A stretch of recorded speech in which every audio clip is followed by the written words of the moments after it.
l'avez vu, les jumeaux chez les humains, c'est fascinant. Mais est-ce qu'il en existe aussi chez les animaux? La question paraît toute bête, mais la réponse n'est pas si simple. Nous sommes chez Shahinez, 10 ans, et Shahez, 14 ans. Ils viennent d'adopter 2 adorables chatons, Shivani et Chamallow, nés d'une seule et même portée. Alors, à votre avis, les enfants, est-ce que vos chats sont des jumeaux? Je pense que ce sont des jumeaux parce qu'ils étaient inséparables à la naissance. Et dès que par exemple il y en a un qui part quelque part, l'autre il miaule directement. Et je pense que ce sont de vrais jumeaux parce qu'ils sont nés en même temps et ils ont le même père et la même mère forcément. Dans quelques instants, vous aurez la réponse. En attendant, direction le zoo de Thoiry dans les Yvelines. Des petits lémuriens originaires de Madagascar attendent de pied ferme le vétérinaire du parc, Tristan Ningler, et notre animateur, Mac Lesguy. Messieurs, pardon. Enfin, messieurs, mesdames. J'ai rendez-vous avec Tristan le vétérinaire. Pardon, oui, bonjour. Alors, Tristan, ici, donc on est à Thoiry, ça, ce sont des makikata, c'est ça? C'est ça. Et vous avez eu des naissances? Oui, on a eu 5 petits cette année, dont 2 femelles qui ont fait 2 petits à la fois. Et alors, vous dites 2 femelles qui ont eu 2 petits à chaque fois, donc ça veut dire que ce sont des jumeaux? Alors, on peut dire des faux jumeaux. Disons que jumeaux, c'est un terme consacré vraiment pour l'homme. Chez les animaux, on parle plutôt de naissances multiples, puisque chez eux, globalement, la norme, c'est pas forcément d'avoir un petit comme chez nous, mais d'en avoir plusieurs. Chat, chien, chèvre, souris, tous les animaux qui ont plusieurs petits à la fois font donc de faux jumeaux. Cela vaut aussi pour Shivani et Chamallow. Mais pourquoi les considère-t-on comme tels? À l'INRA de Jouy-en-Josas, Pascal Chavat-Palmer, spécialiste de la gestation chez les animaux, nous explique. Ils sont considérés comme des faux jumeaux parce que l'ovaire va ovuler des œufs qui vont être fécondés par divers spermatozoïdes, chacun un spermatozoïde. Chaque œuf va produire un petit et donc il va avoir un patrimoine génétique différent, exactement comme un frère ou une sœur. Pour mieux comprendre, regardez cette échographie de lapine, une espèce qui a pour habitude d'avoir une dizaine de bébés par portée.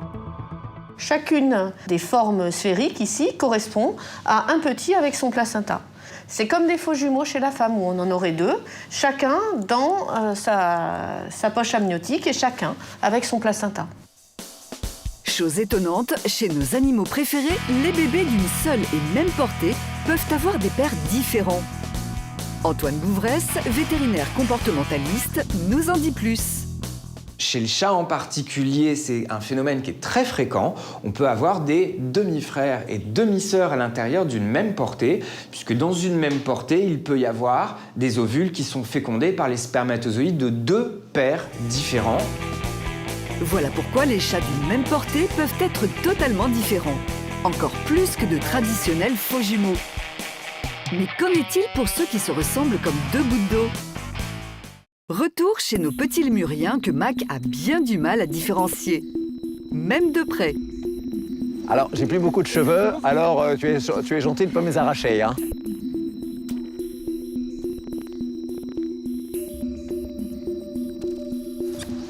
Alors, quand il y a des petits, alors les petits sont mélangés avec les adultes là, ils se ressemblent tous. Comment est-ce qu'on est sûr que ce sont des faux jumeaux et pas des vrais jumeaux, pour reprendre là encore un terme humain? Alors, en réalité, on ne l'est pas. C'est juste que statistiquement, la probabilité d'avoir des vrais jumeaux est assez faible.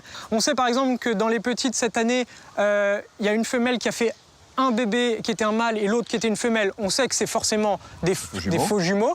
Par contre, on a une autre femelle qui a fait 2 petits mâles. Est-ce que c'est des vrais jumeaux? On pourrait le savoir, mais il faudrait faire des tests génétiques. Mais quand on les connaît bien, ils ont des traits physiques qui permettent de les différencier? Il y en a qui ont une face un petit peu plus grosse. C'est comme chez les humains, en fait. Mais comme on s'identifie moins aux makikata, forcément, on a un peu plus de mal à le voir. Tous ces faux jumeaux ont donc toujours des différences, plus ou moins évidentes. Car quand des animaux se ressemblent comme 2 gouttes d'eau, regardez ce que ça donne. Ces 2 petites chiennes husky, Princesse et Neige, sont nées en 2017. À l'époque, leurs propriétaires décident de faire des tests ADN pour confirmer leurs soupçons. Les analyses sont formelles. Les 2 chiennes sont bien des jumelles monozygotes, autrement dit de vraies jumelles. En 36 ans de carrière, leur vétérinaire n'en avait jamais vu. C'est un phénomène rare par définition, puisque un vrai jumeau, c'est un embryon qui a été fécondé, qui va se diviser en deux. Ça arrive de temps en temps, mais c'est très rare. Mais y a-t-il des espèces chez qui les naissances de véritables jumeaux sont plus courantes? Alors, on ne sait pas forcément chez quelles espèces il y a plus de vrais jumeaux. Par contre, il y a des espèces chez qui c'est normal. Il y a une espèce sauvage qui s'appelle le tatou à 9 bandes, qui produit des embryons qui se divisent en 4. Donc, à chaque fois, on a 4 vrais jumeaux pour chaque naissance de tatou à 9 bandes. Donc la plupart du temps, la femelle tatou donne naissance à des quadruplés, qui sont 4 vrais jumeaux. Mais pour la grande majorité des autres animaux, la naissance de vrais jumeaux est un événement aussi rare que chez les humains. Par contre, les faux jumeaux issus de naissances multiples, c'est très fréquent. Et il y a une raison. Pour la découvrir, Mac va rencontrer un animal bien plus prolifique que les lémuriens. Ouh, des boas. Là, on passe à une autre catégorie, donc c'est un couple de boa constrictors. Eux, ils sont beaucoup plus prolifiques. Hein, on a eu des bébés récemment, donc si vous voulez, je peux vous les montrer. Oui, avec plaisir. Hop. Voilà. Donc là, on a eu plusieurs petits qui sont nés il y a quelques mois. Et alors là, il y en a 1, 2, 3, 4. Donc, ce couple de boas a eu 4 bébés, c'est ça? Pas tout à fait. On en a gardé 4, mais en réalité, ils en ont eu 24. 24? Mais pourquoi chez ces boas, les portées sont-elles aussi nombreuses?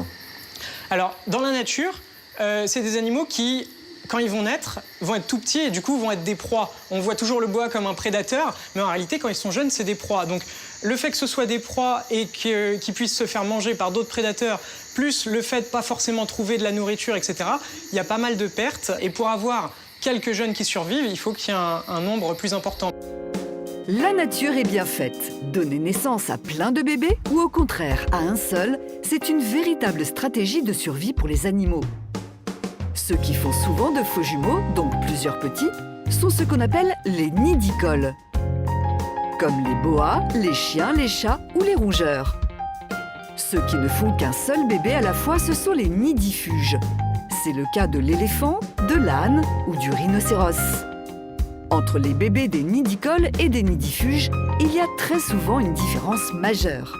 Alors, par exemple, les animaux qui vont être nidicoles, la caractéristique, c'est que les petits qui vont naître sont très nombreux, mais ils ne sont pas encore matures. La plupart du temps, ils sont aveugles, ils n'ont pas de poils, donc ils ont besoin de rester immobiles à l'intérieur du nid pour finir leur maturation. À l'opposé, les espèces qui vont être nidifuges vont mettre au monde un seul petit, parfois 2, mais qui est déjà fini et presque autonome. Immédiatement, dès qu'il sera debout, il va reconnaître sa mère et la suivre partout, et c'est ça qui va le protéger des prédateurs. Désormais, vous savez que s'il y a plusieurs petits dans une portée, on peut dire que ce sont de faux jumeaux, avec chacun un patrimoine génétique qui leur est propre. Quant aux vrais jumeaux, ils existent aussi, mais ils sont bien plus rares. Les enfants, vous vous préparez? On va mettre les manteaux? Ce matin, c'est l'heure de la promenade en famille.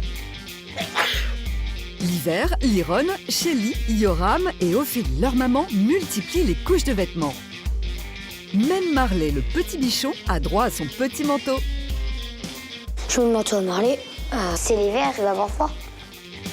Mais alors, est-ce une bonne chose de couvrir le petit bichon lorsqu'il fait froid, tandis que le berger allemand, lui, est privé de manteau? Ice doucement, s'il te plaît. Ice! Je pense que le gros chien a beaucoup moins froid que le petit. Alors, chien ou chat, nos animaux domestiques ressentent-ils le froid comme nous ou sont-ils suffisamment protégés par leurs poils? Nous avons posé la question à Céline Gastinel-Moussour, vétérinaire. Actuellement, les animaux sont clairement beaucoup plus sensibles au froid qu'avant. Je pense clairement que la domestication y est pour quelque chose, parce qu'on a créé des races et que dès qu'on crée quelque chose, on perd du naturel, on perd de la force. Et puis aussi parce qu'ils se sont adaptés au fait qu'ils sont plus à l'intérieur, plus au chaud, et que d'aller dehors demande un effort. Il y a même des gens qui rechignent à sortir le chien lorsqu'il pleut, parce que le pauvre, il va se mouiller. Mais évidemment qu'on provoque là des animaux qui sont beaucoup plus fragiles. Certains de nos animaux de compagnie seraient donc sensibles au froid. La preuve avec ce chaton de 4 mois qui vient se faire soigner. Bonjour!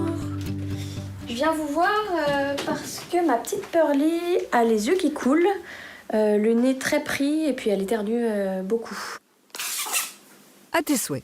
Elle a plutôt des signes d'avoir pris un coup de froid. On n'a pas réussi à la sécher complètement et en plus de ça, elle adore aller dans le garage où il fait assez froid. Il faut que je la mette sous antibiotiques. Et oui, les animaux sont comme nous. Lorsqu'ils ont froid, l'énergie que leur corps dépense pour tenter de se réchauffer affaiblit leur défense immunitaire face aux maladies.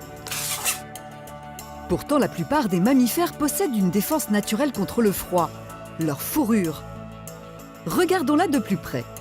Il y a deux types de poils chez l'animal. On a un poil de couverture ou poil primaire qui est plutôt long, qui est imperméable et qui est capable en plus de se redresser. Et lorsqu'il se redresse, il apporte une couche d'air protectrice. Et la couche d'air protectrice, elle empêche les déperditions d'énergie.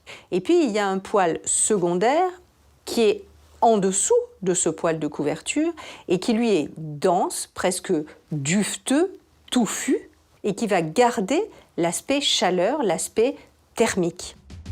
Mais si la plupart des mammifères ont ces deux couches de poils pour se protéger en hiver, alors pourquoi ce petit chihuahua tremble-t-il, tandis que Ice, le berger allemand, semble très à l'aise dans le froid?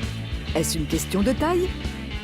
Les animaux ne sont pas du tout à armes égales face au froid. D'abord parce que leur physiologie est différente, parce que leur couche de graisse est différente, parce que l'épaisseur de leur poil, la densité de leur poil est différente. Un chien sans poil et sans couche de graisse, il sera forcément beaucoup plus sensible qu'un chien qui a une bonne couche de graisse et avec un poil important. C'est la différence entre un husky bien adapté et le lévrier à poil très ras qui va avoir besoin d'un manteau. Voilà pourquoi Marley a besoin d'être couvert, mais pas Ice qui a une grosse fourrure bien plus épaisse et plus de graisse en dessous. Et si un animal de compagnie est plus ou moins vulnérable face au froid, c'est surtout à cause des critères de sélection choisis pour créer sa race. Les chiens destinés au travail en extérieur sont évidemment plus résistants que les chiens de salon. Qu'en est-il des autres animaux à poil ou à plumes qui vivent toute l'année en extérieur sans aucune protection? Moi, je pense que les autres animaux, ils peuvent avoir froid et ils n'ont pas de manteau, en fait, les animaux de la forêt. Vraiment? Eh bien, c'est ce que nous allons vérifier dans cette ferme pédagogique à Écancour, dans le Val d'Oise, avec Marie, chargée d'élevage. Ici, il y a des vaches, des moutons, des canards et même un âne. Vous avez vu là, l'âne en ce moment, il a ce qu'on appelle un poil d'hiver. Donc il a un poil qui est beaucoup plus épais, beaucoup plus dense et beaucoup plus long. On le voit bien sur sa tête parce qu'il a la tête qui est quasiment toute ronde. Nos animaux domestiques ont eux aussi un poil qui se densifie en hiver. Mais les animaux de ferme ou sauvages ont un atout en plus. Il y a une adaptation aux conditions, c'est-à-dire si on reste dehors en permanence, il va y avoir un poil qui devient plus dru, on va se nourrir en conséquence, manger plus, avoir un métabolisme plus important, bien sûr.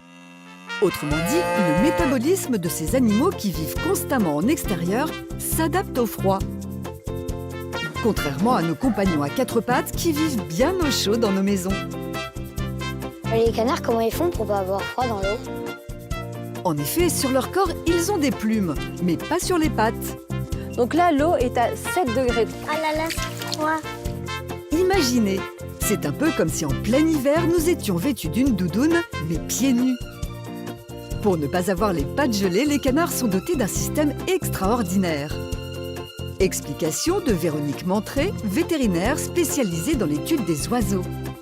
Les oiseaux vont avoir des températures différentes aux différents endroits du corps.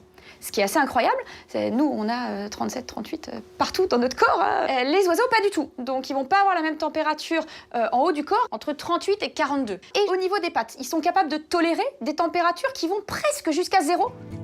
Avec les oies et les cygnes, les canards font partie de la famille des palmipèdes. Et contrairement à nous, les palmipèdes et certains oiseaux ont un système d'échangeur de chaleur qui empêche leurs extrémités de geler. On a souvent froid dans les extrémités, là où le sang va mettre beaucoup plus de temps à aller. Donc le canard, l'hiver, quand il fait froid, va amener moins de sang dans les pattes pour les laisser juste à température au-dessus de 0 pour éviter qu'elles gèlent. Et comme par magie, on va avoir une adaptation avec le sang qui va arriver en bas, froid, adapté au froid, et le sang qui va remonter vers le haut, beaucoup plus chaud, adapté à la température du corps. Incroyable, le canard est muni d'un échangeur thermique. Explication. Le sang très froid qui remonte vers le corps du canard capte la chaleur du sang qui arrive par l'artère. Résultat, la chaleur est conservée dans le corps du canard. En séparant la température de leurs pattes à celle du reste de leur corps, les palmipèdes résistent donc à des eaux très froides. En plus de leurs pattes, ils ont des plumes sur le reste de leur corps. Les plus visibles sont imperméables. L'eau qui va tomber dessus va juste glisser sur les plumes sans s'imprégner et s'infiltrer à l'intérieur. Donc en fait, leur peau ne sera jamais mouillée. Et en dessous, quand on soulève, on voit qu'il y a plein de toutes petites plumes blanches en dessous. On se sert en fait du duvet des canards et des oies pour nous les mettre dans les manteaux pour pouvoir avoir bien chaud. T'as vu comme c'est doux? les animaux habitués à vivre en extérieur luttent donc seuls contre le froid. Mais pour nos animaux domestiques qui ont besoin d'être protégés, le manteau s'impose. Et il n'est pas là que pour faire joli. Bonjour madame. Bonjour. Puis-je vous renseigner? En région parisienne, Hélène vient rhabiller Jackpot. Je suis à la recherche d'un manteau d'hiver pour mon chien. D'accord. On va regarder ce qu'il me reste en rayon. Un petit chien qui a froid, il va être plus réchauffé par du coton, par de la laine, par du polaire. Et puis, il faut surtout que ce soit doux. Idéalement, col roulé, imperméable, mais surtout... Et après, on passe sous le ventre. Et oui, plus un chien marche près du sol, plus il risque d'attraper froid. Le coup de froid, c'est pas uniquement le nez et les yeux qui coulent. Ça peut être aussi un coup de froid sur le ventre. Et c'est d'ailleurs quand ils sont mouillés qu'ils attrapent beaucoup plus le coup de froid. Je le trouve très bien, puis il est tout chaud.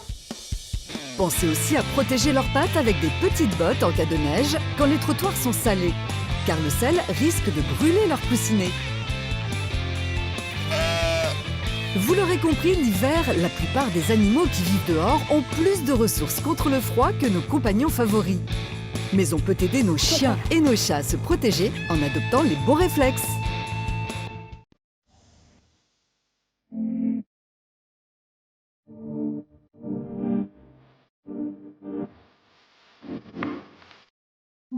Chaque année, à l'approche de l'hiver, certains animaux se réfugient dans le sommeil. Ours, insectes, tortues, tous vont ralentir leur rythme. C'est ce qu'on appelle l'hibernation. Mais comment ça marche ? Pourquoi certains animaux suivent-ils ce processus incroyable ? Une explication, les enfants ? Certains animaux hibernent parce qu'ils peuvent pas trop rester au froid des fois. Je pense que c'est l'ours, la marmotte, l'écureuil, l'hérisson. Ils ont fait plein de positions comme ça, ils bougent pas, ils gardent un peu le chaud et ils gardent des forces. Le rythme cardiaque ça ralentit. Souvent c'est dans une espèce de petite caverne ou quelque chose qui est abrité. Nous sommes au parc zoologique de Paris. Ici, lorsque les températures baissent, certains pensionnaires s'apprêtent à hiberner. Dans cette pièce secrète, des serpents, des grenouilles, des tritons. On leur a préparé des nids artificiels pour passer l'hiver. Dans la nature, certains petits mammifères, comme les marmottes ou les hérissons, hibernent aussi. Mais qu'est-ce que l'hibernation ? L'hibernation, c'est un ralentissement de l'ensemble du métabolisme de l'animal qui va s'exprimer sous différents paramètres, une baisse de la fréquence cardiaque, une baisse de la respiration, une baisse de la digestion. Voilà, il y a plusieurs organes qui vont se mettre au ralenti. Pendant l'hibernation, les fonctions vitales fonctionnent au ralenti, jusqu'à 98% d'activité en moins. Mais pour quelles raisons ? En général, c'est le facteur alimentaire qui est le premier problème. Soit ils n'arrivent pas à trouver de nourriture parce que c'est l'hiver, soit c'est parce qu'ils n'arriveront pas, et c'est le cas des tortues, à la digérer correctement parce qu'il fait trop froid et qu'ils n'ont pas la bonne température pour digérer cette nourriture. Pour s'adapter au manque de nourriture et au froid, ces animaux se réfugient donc dans cette sorte de léthargie. Ils économisent leur énergie, ce qui améliore aussi leur longévité et leur capacité à se reproduire. Voilà pourquoi les soigneurs du parc organisent une hibernation artificielle, comme ici, avec ces tortues. Première étape, le jeûne. Alors là, je suis en train de donner le dernier repas à nos 6 sud d'Europe, qui sont des tortues européennes qui doivent hiberner tous les ans. Dans la nature, c'est pareil. Dès l'automne, plus de déjeuner. Deuxième étape, la digestion. Elle va durer une dizaine de jours, car il faut tout éliminer du tube digestif. pendant la phase d'hibernation, le transit intestinal s'arrête. Et du coup, si le tube digestif n'est pas vide, en fait, les aliments en cours de digestion vont rester là, vont se décomposer et entraîner éventuellement une septicémie de l'animal, et donc conduire à son décès. Troisième étape, la baisse de la température. Une fois la digestion terminée, la tortue est déposée dans cette boîte qui est placée dans une enceinte réfrigérée. Elle va ainsi retrouver les conditions hivernales. Et maintenant, on va progressivement, sur une dizaine de jours, diminuer la température jusqu'à 7 degrés, qui est la température à laquelle l'animal va hiberner totalement et qui ne mettra pas en péril sa santé. La tortue est un animal ectotherme. La température de son corps est la même que celle du milieu qui l'entoure. À 0 degré, elle ne résisterait pas. Mais regardez ce qui se passe quand son environnement est à 7 degrés. À cette température-là, l'organisme n'a plus assez de chaleur pour fonctionner correctement, donc il va se mettre en veille et s'inactiver pendant 3 ou 4 mois. La tortue n'a que ce moyen pour passer l'hiver. Et vous allez voir que chez elle, tout est au ralenti, à commencer par l'activité cardiaque. Démonstration avec cette expérience inédite sur 2 tortues. Une en activité dans ce bassin et l'autre en pré-hibernation. Grâce à une échographie, nous mesurons les battements artériels de la tortue endormie. Ce qu'on voit en rouge ici, c'est les battements de cette artère qui suivent les battements du cœur. On voit qu'on a un battement qui est très faible, qui est de l'ordre de 6 à 8 par minute, donc c'est très très bas. Passons à notre tortue éveillée. Ici, là, on voit très nettement la même artère qui bat, mais qui bat un peu plus vite. On est plus de l'ordre de 20 à 30 pulsations par minute. Le cœur de notre tortue en hibernation bat 3 fois moins vite que d'habitude. Au printemps, les soigneurs augmenteront progressivement la température autour d'elle et la tortue réactivera tout naturellement ses fonctions vitales en pleine forme. Mais il n'y a pas que ces gros reptiles qui hibernent. En France, on compte plus de 40 000 espèces d'insectes différents. Coccinelles, moustiques, grillons. Mais où se cachent-ils pendant l'hiver? Pour le savoir, Antoine et Emilia vont mener l'enquête avec Mathieu de Flores, entomologiste. Bonjour vous deux. Alors vous venez pour voir les insectes? Oui. Il fait un peu froid, mais on va essayer d'en trouver. On va essayer de trouver ceux qui hibernent, d'accord? Allez, c'est parti. Direction le fond du jardin. Regardez ce que l'on trouve si l'on soulève l'écorce de cet arbre. Oh, des coccinelles! Pourquoi ils bougent pas? On fait voir? Ouais, effectivement. Alors les coccinelles, comme tous les insectes, leur température de leur corps, elle est égale à l'extérieur. Donc là, il fait très froid. Donc qu'est-ce qu'elles font? Elles sont toutes engourdies. Les insectes sont ectothermes comme les tortues. Première stratégie pour eux, se réfugier sous les écorces, un excellent isolant. Mais ce n'est pas tout. La nature a doté les insectes d'un étonnant pouvoir. Au fur et à mesure de l'évolution, il y en a qui ont développé des molécules antigel. On a notamment ce qu'on appelle le glycérol, par exemple. Mais c'est ça vraiment à quoi le produit antigel? À l'intérieur de l'organisme de l'insecte, il y a de l'eau. Et comme l'eau, quand elle va geler, elle va prendre plus de place, ça peut abîmer les cellules et les tissus de l'insecte. Regardez avec cette bouteille remplie à moitié d'eau. Après 3 heures passées au congélateur, le niveau de l'eau, une fois gelé, a augmenté de 10%. Dans le corps d'un insecte, cela serait fatal. Donc tu l'auras compris, le produit antigel, il sert à faire en sorte que l'hiver, le corps des insectes puisse résister et que l'insecte ne soit pas tué par le gel. D'accord. S'il est un animal qui n'a pas besoin d'antigel pour hiberner, c'est bien l'ours. D'ailleurs, contrairement aux idées reçues, il n'hiberne pas, il hiverne. Une petite lettre qui fait toute la différence. Pour tout comprendre, direction le parc de Thoiry. Il est recroquevillé en fait là. Il est en boule. Ces ours noirs d'Amérique du Nord sont en pleine hivernation. Mais quelle est la différence avec nos tortues et nos insectes? Donc en hibernation, l'animal il a sa température corporelle qui va descendre au niveau de la température ambiante. Et c'est un animal qui ne va pas du tout se réveiller pendant l'hiver. Alors qu'en hibernation, la température de l'animal reste relativement stable et c'est un animal qui peut se réveiller sans que ça lui porte préjudice. L'hivernation de l'ours, c'est donc une réduction d'activité, mais pas une réelle léthargie. Pour se préparer à hiverner, 2 conditions. Il prépare sa tanière, puis il se gave de nourriture avant qu'elle ne devienne trop rare. Tout le contraire de nos tortues. Avant l'hiver, donc, l'ours se met à manger beaucoup. Donc il constitue son stock de gras qui peut aller jusqu'à 40% de son poids. Imaginez, c'est comme si un adulte de 70 kg prenait 28 kg de graisse en un mois. En hivernation, l'ours puise dans sa réserve graisseuse pour survivre. Et au mois de mars, après ce méga jeûne, il ressort de sa tanière méconnaissable. Comme il a puisé pendant toute cette période sur ses réserves, il va ressortir avec 30 à 35% de poids de moins que son poids estival en fait.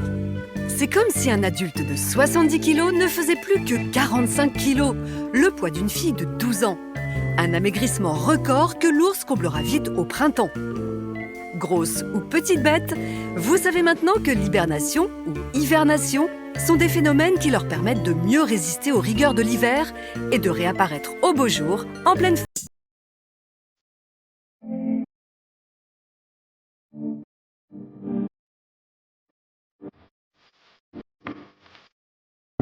On dit souvent en parlant de son animal de compagnie, il ne lui manque que la parole. Pourtant, vous allez découvrir que les animaux sont capables de communiquer entre eux, que vos chiens ont un langage corporel très efficace, que certains singes utilisent même une véritable langue, et que des perroquets reproduisent la nôtre à la perfection. Écoutez, c'est incroyable, pourtant il n'y a aucun trucage. Quand des chiens se rencontrent, que peuvent-ils bien se raconter ? Antoine Bouvresse, vétérinaire, nous donne quelques clés pour les comprendre.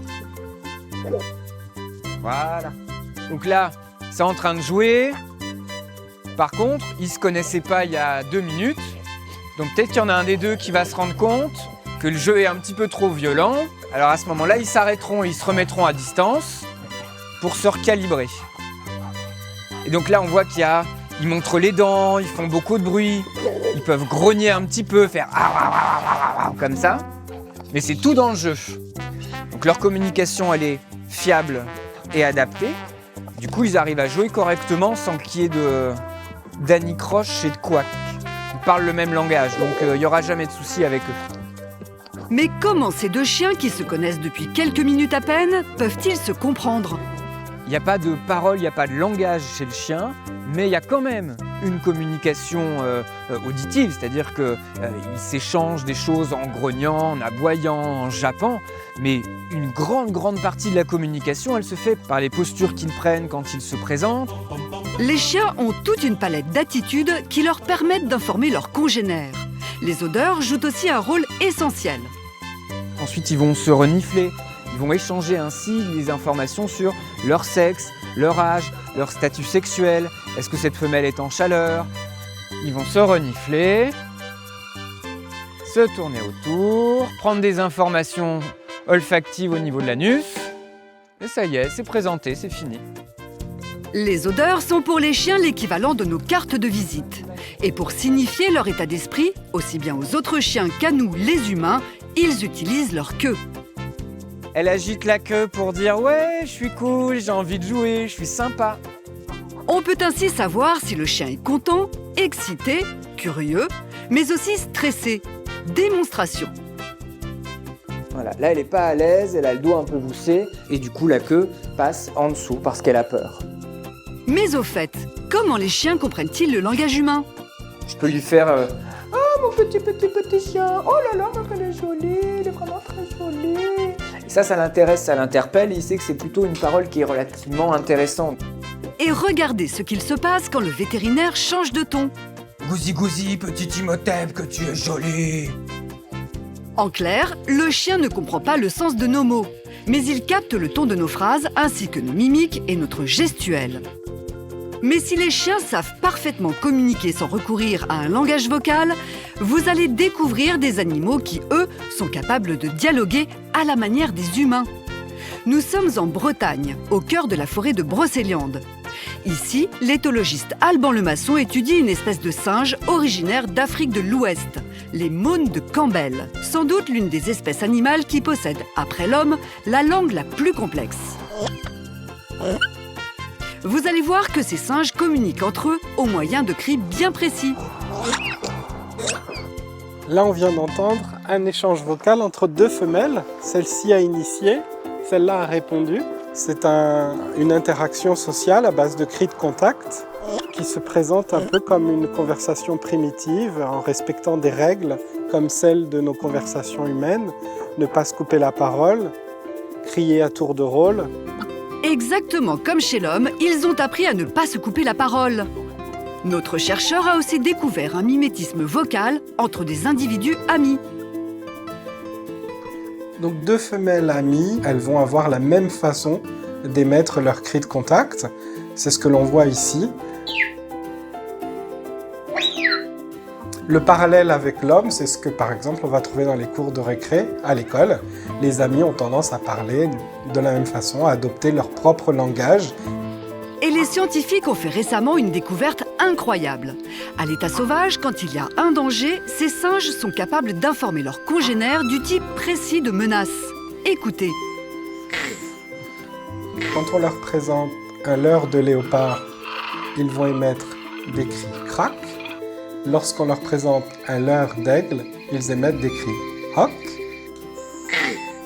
le crac et le hoc. Encore plus étonnant, ces singes sont capables de combiner ces sons pour créer des cris et même des phrases complexes. Exemple avec le son OU. Le cracou et le hoku.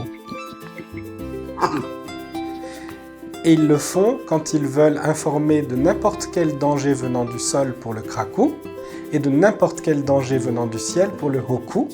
Ainsi, lorsqu'une antilope s'approche du groupe, le mâle émet le son crac-ou, qui indique un intrus venant du sol. Et à force de les étudier, notre chercheur sait maintenant décoder des combinaisons de sons correspondant à des phrases évoluées. Boum, boum, hoku, hoku, hoku, cracou, cracou, cracou, ça veut dire attention voisin. Alors, peut-on affirmer que ces singes parlent un langage, ce qui jusqu'à présent était réservé à l'homme ? Le langage, c'est un certain nombre de propriétés. C'est la capacité à converser avec ses amis, c'est la capacité à copier la voix de ses amis, c'est la capacité à encoder des messages sur l'environnement extérieur. Et dans ce cas-là, oui, c'est une forme primitive de langage. Ces singes sont donc capables de dialoguer, même si leurs cris sont très éloignés de la voix humaine. Mais d'autres animaux n'ont pas leur langue dans leur poche. À Paris, Roger et Jacqueline sont très fiers de nous présenter Enzo, leur perroquet gris du Gabon. Il a 19 ans et c'est sans doute l'oiseau le plus bavard de France. Qu'est-ce que tu racontes, hein? On travaille l'émission? Non? Vous pensez qu'il y a un trucage? Eh bien non. Enzo connaît plus de 200 phrases. À partir du mot émission, il fait ses phrases. Par exemple, je lui ai déjà dit plein de fois, tu vas rentrer à la cage. Là, il a dit, tu vas rentrer à l'émission. Tu vas rentrer à l'émission? Je lui ai dit, c'est difficile. Quand il fait la gamme, oh, c'est difficile. Alors là, c'est difficile l'émission. Donc, avec le mot émission, il a peut-être 7, 8, 10 phrases. On travaille l'émission. C'est un gros travail, l'émission. Eh oui, Enzo, c'est beaucoup de travail à reportage. Mais comment un oiseau peut-il reproduire la voix humaine aussi parfaitement?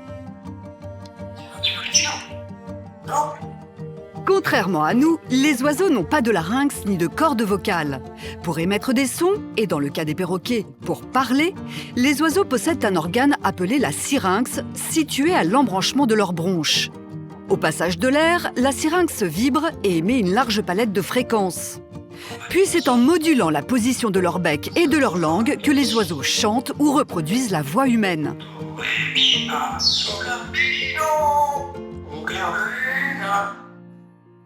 Chez le perroquet, cette prouesse est possible grâce à son cerveau qui possède des structures de l'écoute et de la production vocale très performantes. Mais au fait, ce perroquet très bavard comprend-il ce qu'il dit ?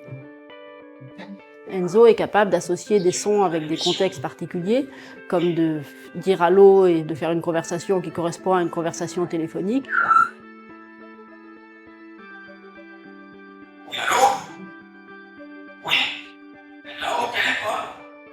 Il est capable aussi de dire des choses comme c'est difficile l'émission, précisément au moment où on est en train de le filmer.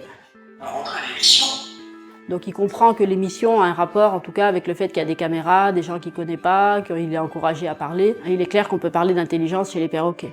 Je regarde l'émission. En clair, Enzo ne comprend pas forcément mot à mot ce qu'il dit, mais il associe des phrases à leur contexte. Vous l'avez compris, que ce soit en copiant notre voix, au moyen de grognements ou de cris qui forment des dialogues, les animaux savent communiquer presque comme nous.